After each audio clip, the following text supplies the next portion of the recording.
So yeah, I watched a movie that I was not meant to see. Have you ever stumbled across a YouTube video that is clearly a school project and you kind of get that feeling that you were never supposed to watch it? Well, I watched a movie that gave me that feeling. That movie being An Easter Bunny Puppy. It is a 2.5 out of 10 on IMDb and it doesn't deserve that.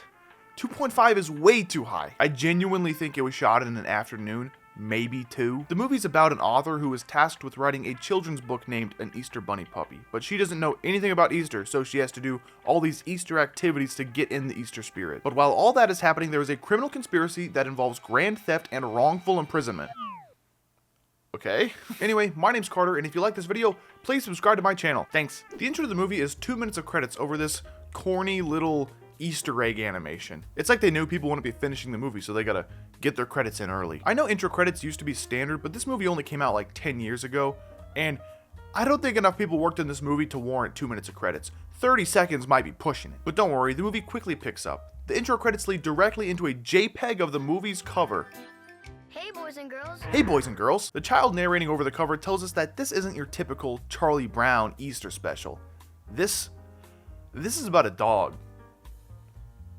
And Charlie Brown doesn't have a dog. It's kind of a dumb comparison to make because not only does Charlie Brown have the most recognizable cartoon dog, that cartoon dog dresses up as the Easter Bunny and becomes the Easter Bunny Puppy. So you're telling me an Easter Bunny Puppy and It's the Easter Beagle have nothing in common? You're telling me those aren't the same thing? Also, the dog on the cover isn't the dog in the movie. It's just a random dog, and they acknowledge that? I'm not even talking about the sickeningly cute puppy with the bunny ears who's not even really in the story. The narrator flat out says the sickeningly cute dog on the cover isn't even in this story.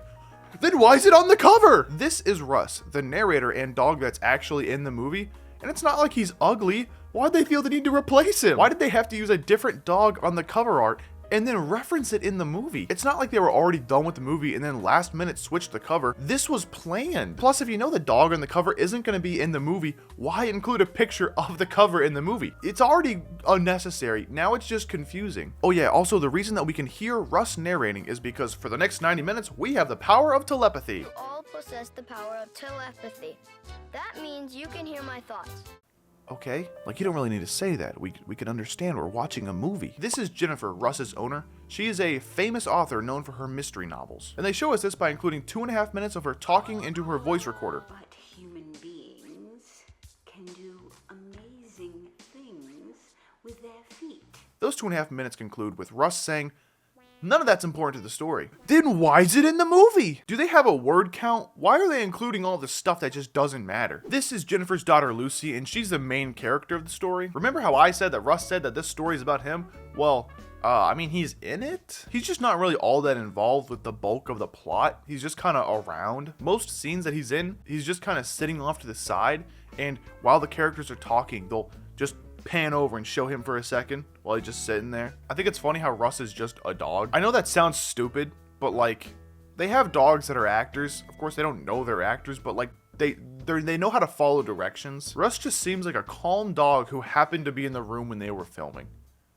He's just kind of there. Everything he does in this movie is either be held, sit down, or eat dirt. Like, those are the 3 things he's gonna do in this movie. Spoiler alert! Spoiler alert, Russ isn't going to do shit in this movie. Okay, so Jennifer is a famous author, right? Well, her books aren't doing so hot, so her publisher has asked her to make a children's book. They want her to make a book called An Easter Bunny Puppy. This is when it really started feeling like a class project. My headcanon for the origins of this movie was that the creator was given the cover and the name, and then out of spite made the plot.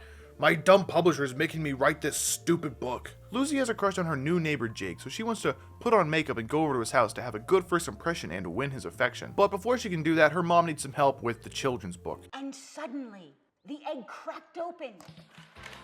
Happy Easter! I wanna die. I wanna die. Jennifer is struggling to visualize the story, which I guess is super important when you're writing a children's book about a dog. I really gotta visualize this. I just gotta see how it would happen. In order to properly visualize it, Lucy has to dress in a bunny costume. That way Jennifer knows what it would look like. It is while she's doing this that this happens. Hello, I'm Beth Johnson, and this is my son Jake. Oh my god. I guess Lucy waited a little too long to introduce herself, so now the new neighbors came over first. At a bad time. At a very bad time. Lucy kind of freaks out and gets mad at her mom for making her dress as a bunny. Before I met your father, I was almost a bunny, and guys do not find that a turnoff. Jennifer is struggling to write her book because she knows nothing about Easter, so she wants to do some Easter activities to get in the Easter spirit. The first of these activities is dyeing eggs, which is shown through a 5-minute segment with no dialogue, just eggs. Also, the audio isn't muted here, they're just pretending not to talk. Like, you can hear shuffling around. You don't hear the words they're saying, they're just going. I don't want to watch this. You know, I like watching bad movies. This is just boring, though. This movie has a lot of points where they sit on one thing for way too long. They do this a lot with the establishing shots, which I believe are mostly stock footage. They last way too long, and the first time I watched the movie, I was amazed at how much time was spent on the establishing shots. This is one of the biggest reasons I think this movie was an assignment. I mean, they have multiple points where they just show a picture of the sun for 5 seconds. A literal picture of the sun, a JPEG, a PNG. I feel like that just makes a lot of sense. Like the long drawn out segments, it's just trying to stretch the time because they gotta hit that 90-minute mark. It's part of the rubric. It's a box they have to check. Plus the existence of the cover in the movie shows that they had it first. It was one of the first things they had probably. I don't know.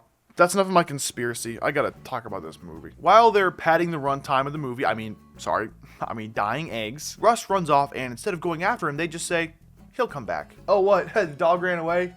He'll come home when he's hungry. Listen, my current little buddy is an old man, so he ain't going nowhere. But my dog growing up, if she got out the front door, she would not come back. We had to pick her up at the pound. Turns out all Russ is trying to do is be a little matchmaker. He ran on over to Jake's house, so Jake would have to bring him back. And, you know, Lucy would have another chance. Lucy invites him in and they immediately get down to brass tacks and start talking about how her dad left them and his dad went to jail. He didn't do it though.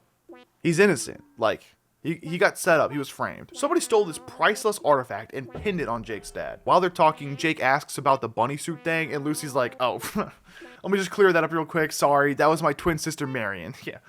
I'm gonna clear that up real quick. There is no twin sister Marion. That's right, this movie just became a story about pretending to be two different people to date the boy next door. Maybe Russ had a point when he said this was nothing like Charlie Brown. Maybe I should have trusted Russ. Maybe I should have trusted the dog. When Lucy tells Jake that he actually met Marion, he seems kind of disappointed he's not talking to Marion. Must have been my twin sister, Marion. Yeah, I'm Lucy. Completely different person. You see, Jake really likes Easter, and he was under the impression that he was talking to somebody else who liked Easter. Being the real Easter fan he is, his family is traveling back to their hometown to participate in their city's annual Easter egg hunt, and he invites Marion and Lucy to go with. I guess she could just not go. That would make everything so much simpler. But her mom wants to get entrenched in the Easter spirit and accepts the invitation, so they're going. While they're traveling to Jake's hometown, which is just an obscenely long driving montage, a wild card gets thrown into the mix. Russ is talking, and then all of a sudden, another voice jumps in. I'm sure you're wondering what this has to do with the story of the Easter Bunny puppy. What's this have to do with the story of the Easter Bunny puppy? Another voice asks Russ a question. I was under the impression that we could hear Russ through the power of telepathy. Who is this other voice? It is not voiceover. That is not what this is. So how are we hearing this other voice? Is there another dog in the car, or is there another voice in Russ's head? Yeah, forget about that. They're never going to address that. I checked IMDb, the other voice is not even credited. Alright, so now that they're here, it's time for Lucy to start the act. Her mom made her bring the bunny costume, and Jake catches her with it again. Sorry, I didn't mean to scare you.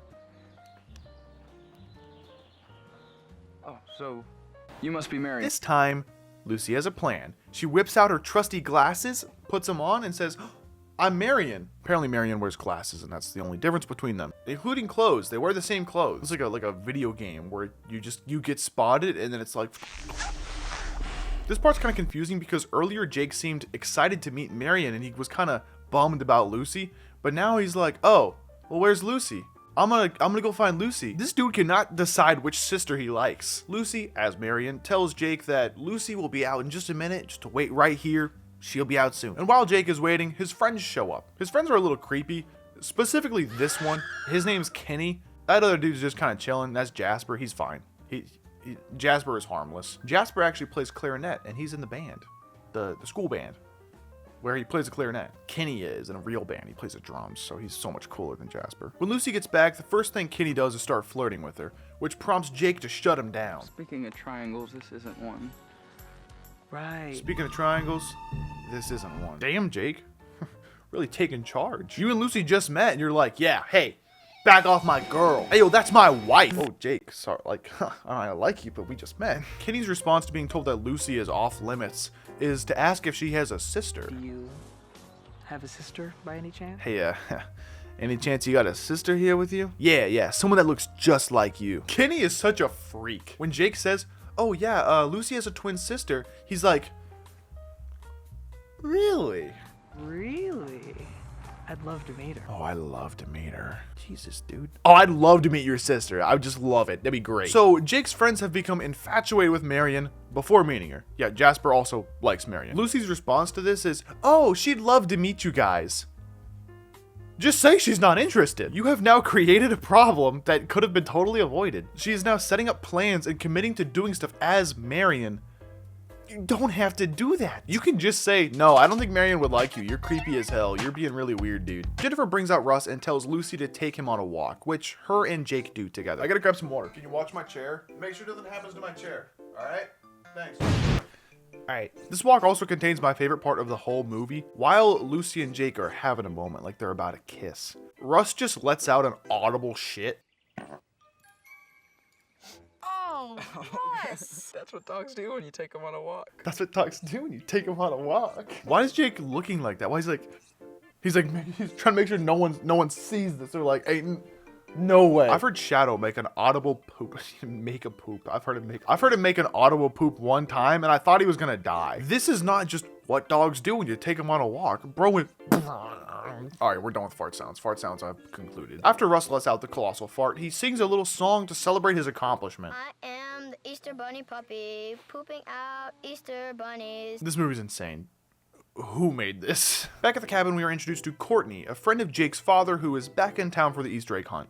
As a single adult man. Frame 1, I knew something was off about him. Listen, there's like 7 people in this story, and if there's some conspiracy with someone who framed Jake's dad, it's gonna be the only other character connected to Jake's dad in any way. Like, it's him. Also, it doesn't help that this is how he was introduced. Boys, you remember Mr. Scammon, don't you? You left town around the same time Jake's dad was arrested.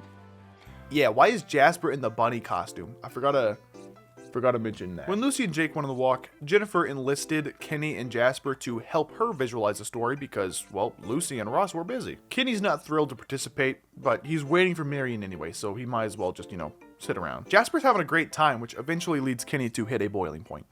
Miss Diamond, when does Marion usually wake up from her naps? Listen, lady, I'm done with this. How long till I can flirt with your daughter? Your other daughter. I already flirted with the other one. When Lucy gets back to the cabin and finds Kenny and Jasper, it's a little weird. There's a fine line between persistence and being a stalker. And when you're waiting outside of the house of a girl you haven't even met yet, that's a stalker. Lucy real quick pretends to be Marion so she can just quickly turn him down and move on. But they invite her to the Easter egg hunt, and this is what she says. I'm allergic to eggs. Oh, no, we're not searching for the real eggs. They're hiding the large plastic ones with the candies inside. Yeah, I'm allergic to plastic too. She can't go because she's allergic to eggs and plastic. She learned how to put her foot in her mouth all by herself. Not the best excuse, but it'll work for now. She storms off, hoping that is the last she sees of them. Over at Jake's house, his mom is explaining to Jennifer the situation around his father's arrest. Courtney says that by now, that treasure is long gone, but Jennifer seems to think otherwise. She thinks that it would be hard to smuggle something so large and so valuable that it has to be stashed nearby.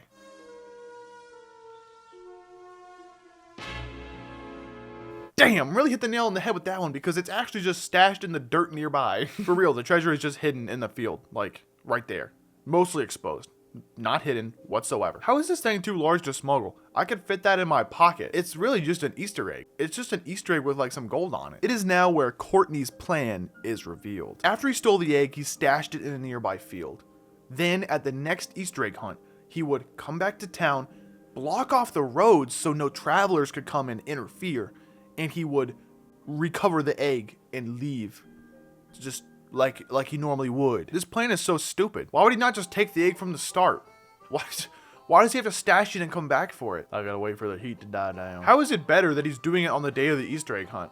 Anybody could stumble across it. Anybody. I get that he's blocking off the road so people from outside the town can't get in. But like, the people in the city are still participating in the egg hunt.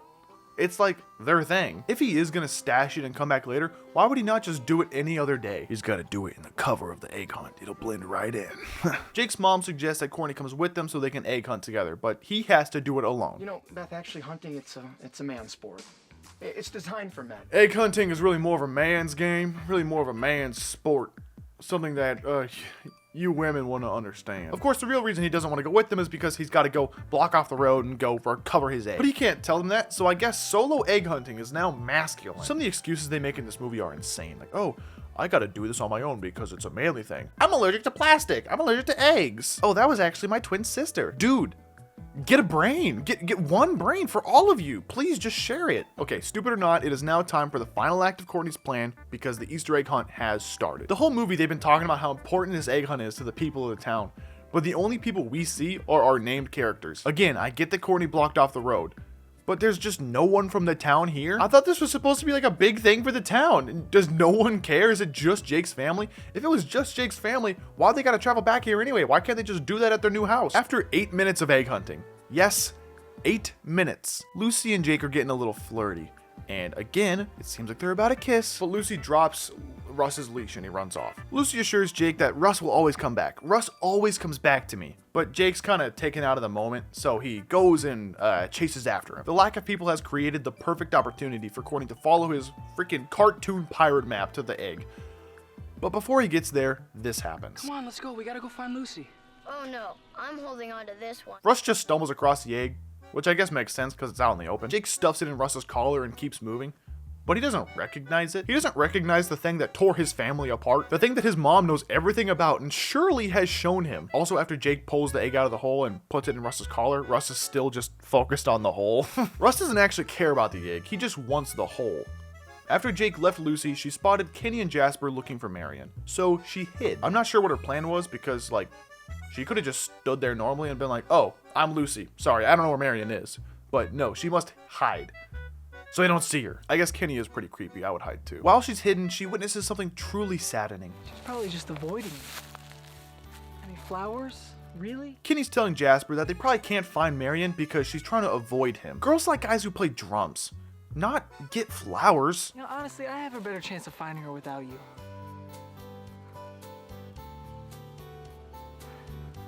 Oh, I'm sorry, man, but sometimes the truth hurts. Lucy feels bad for Jasper, so after Kenny walks away, she suits up and goes in. Oh, Russ! You found another one! Great job. Where's Jake?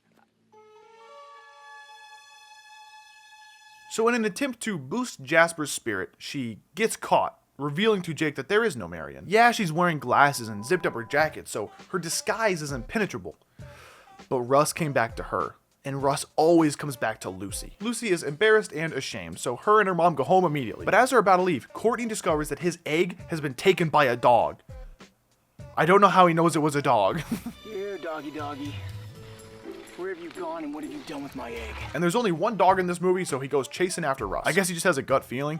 I guess he's just like, oh, that dog must have done this. Luckily, they aren't in a hurry to leave.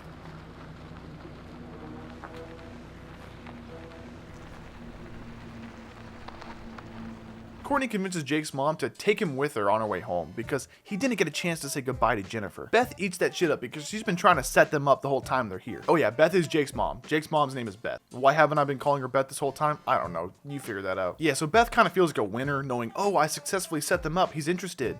So she takes him with her. Beth's voice here is just horrible. Throughout the movie, her voice has been a little raspy, but in this scene, it's just completely gone. I knew I saw a connection between the two of you. Listen, I know you're sick, but we only rented the cabin for one night, so I'm gonna need to see you there. Also, in this scene, I feel like I can hear a cat meowing. I swear I hear a cat. Did you see a dog around here? Where is he? Am I crazy? You hear the cat too, right? You hear it too. After a long drive home, everyone meets at Lucy's house, and Beth's voice is miraculously healed. Hello. Did we leave without pain? No, nothing like that. I really do think it was a 2-day shoot. One day they rented the mansion, and one day they rented the cabin. And the mansion day, her voice is fine. Cabin day, her voice is not fine. Jake finds Lucy and forgives her for lying about being two different people. I like you both. And the fact that you both are just you makes things better. I mean, I like you both. And of course, Courtney is going after his treasure in a cartoonish chase scene. The chase ends when Russ drops the egg into Beth's hands, which has kind of exposed that Courtney was involved somehow. Russ has had that in his mouth since we got back from the cabin. Yep. Give me the egg. Yeah, quite the jump. We went from, I'm sorry I lied about who I was to you. It's okay, I like you for who you are. To, I'm gonna kill you. I'm gonna fucking kill you. Don't worry. Russ saves the day by attacking Cordy, something that they could not get the dog to do. They just show Cordy kind of wince a little bit, and they play a stock sound effect of an angry dog. He drops the gun, and it hits the ground like a Nerf gun. And that's the end of the movie. Cool. It's over. I almost bought a bunny costume for this video, but then I remembered something my mom said. She told me she thinks I make a video just to buy a costume. Like, I got the Santa costume, the chef outfit, the pumpkin suits, oh, the magic cape for the magic video. So I didn't buy a bunny suit. Subscribe if I should have bought a bunny suit. Yes, this video is about Easter. Yes, it was posted around Easter. Is that a coincidence? Yes. It's a complete coincidence. If you like this video, you can check out my last one. It's about Doom, the video game movie. It's with The Rock. It's The Rock's worst movie. I guarantee it. So yeah, check that out, please. Subscribe to my channel. Okay. It's not over. Jesus. How long do I gotta